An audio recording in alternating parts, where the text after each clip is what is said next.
Hello everyone, welcome to cricketworld.com. We are back again with a review of the second day's play in the third test match between England and India, currently underway at the Lord's Cricket Ground in London. As always, I've got Nikhil Narayan with me to review the second day's play. Nikhil, suffice to say, England seem to hold the edge now in this test match, thanks to some largesse from the Indian fielders and some uh, not so inspiring captaincy from Shubman Gill. Yes, Chandresh. Firstly, India let England off the hook while when England were batting. Bumrah had given India, a great chance to restrict England to less than 300 to less than 320 with those three early wickets at the start of day two. But then, India could not finish off the England tail. There was some controversy with the change of ball, which we'll discuss later.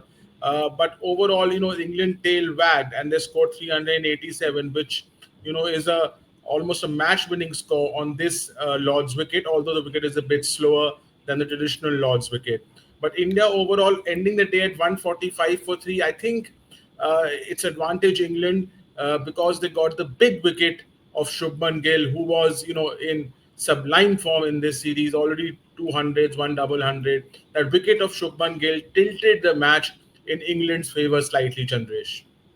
Yeah, just coming back to that particular phase when India let go of a chance to dismiss Jamie Smith. Again, KL Rahul not knowing what to do. He came a little forward and the ball came at a very awkward height for him and he couldn't hold on to the catch. And that was just the opportunity that Jamie Smith needed because he just piled on the misery for India. And Bryden Cars, we saw glimpses of it in the second test match towards the end of the test match. And India has this old habit of letting the regular batter take a single, and they feel they have a better chance at attacking the non-regular batter. That's what we saw yesterday. But that theory sends out a message to the opposition that you're only trying to get one batter out, not both the batters out. Yeah, absolutely, Chandresh. I mean that when you have world class bowlers like Bumrah, etc., in your ranks, that theory actually doesn't work, and it sends a very negative message. I think India needs to relook at that strategy. That partnership was almost a game changing one. We'll get to see. It's a potentially game changing partnership between Bryden Cars and Jamie Smith. 84 of 114 deliveries. Jamie Smith has been a thorn in India's campaign in this series. He's England's leading run scorer, 400 plus runs already. Another half century, scoring his runs quickly, and he was given a reprieve when he was on five, just five. If KL Rahul had held on to that catch, England might have well been bowled out for less than 320, 330. So that cost India a lot, and 380 plus is a massive score on that Lord's wicket. Yeah, and also India, even after Jamie Smith got out, India missed opportunities, and all the opportunities seem to be missed of Mohammad Siraj's bowling. Uh, and in the end, he ended up with two wickets. Uh, India just seemed lost because that theory of attacking the non-regular batter continued even after Jamie Smith got out because the field used to be spread out for Bryden Cars, and then you were trying to attack Jofra Archer and Shoaib Bashir. And Siraj was the major bowler who suffered a lot because of dropped catches. First it was KL Rahul, then it was Akash Deep, and then Dhruv Jurel, the substitute wicketkeeper, dropped catches.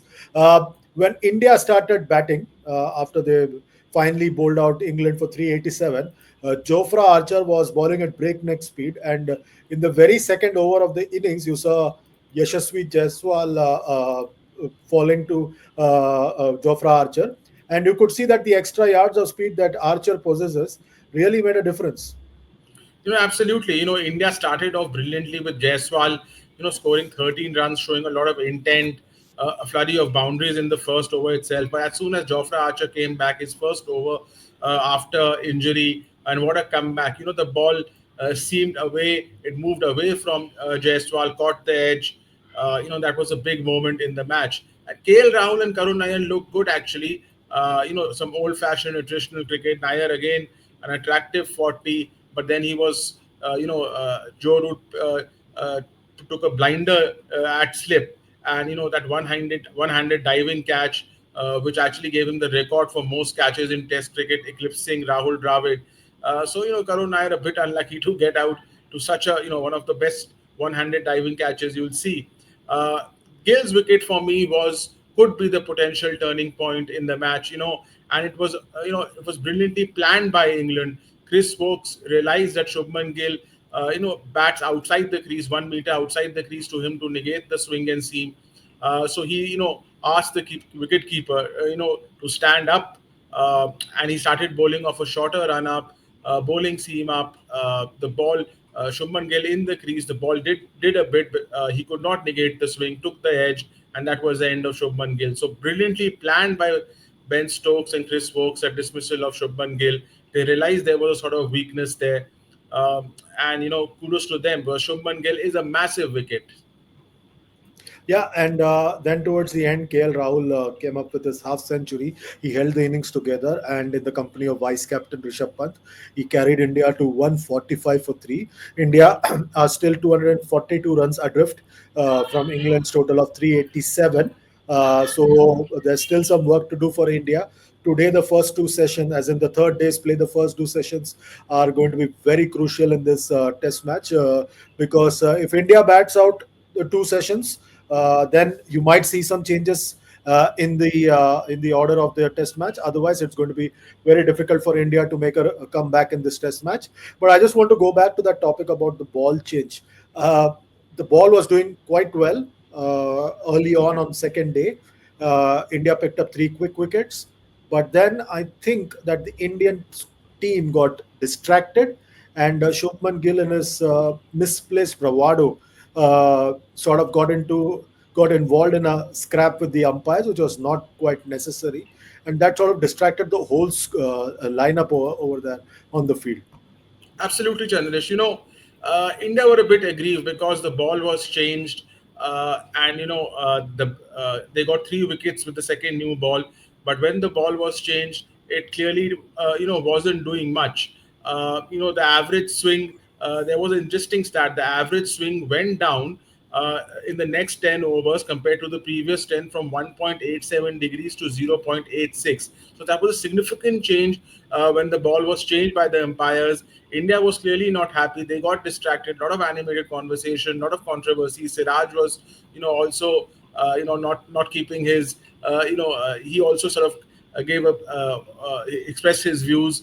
They were clearly not happy with the change of ball. They again got the umpires to change the ball again, and they seem to be happy. But I think from there on, in the period of next 20 overs or so, they sort of seemed to lose the plot. They were focusing more on the ball than on their bowling itself, and that sort of let England off the hook.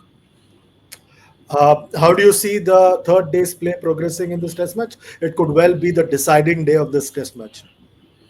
If KL Rahul and Rishabh Pant can bat the first session at 80, 90, I think we have a match on our hand. India is going to bat last in this test match, so India ideally needs a lead over England, a 50-run lead.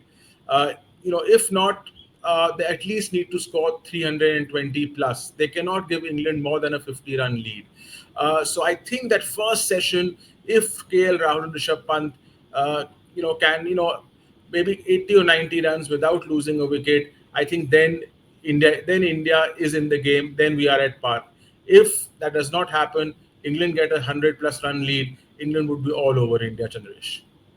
Let's see what happens on the third day's play. We'll be reviewing the third day's play right here on cricketworld.com. All you need to do is to log on to cricketworld.com, like, share, subscribe, and comment on the videos.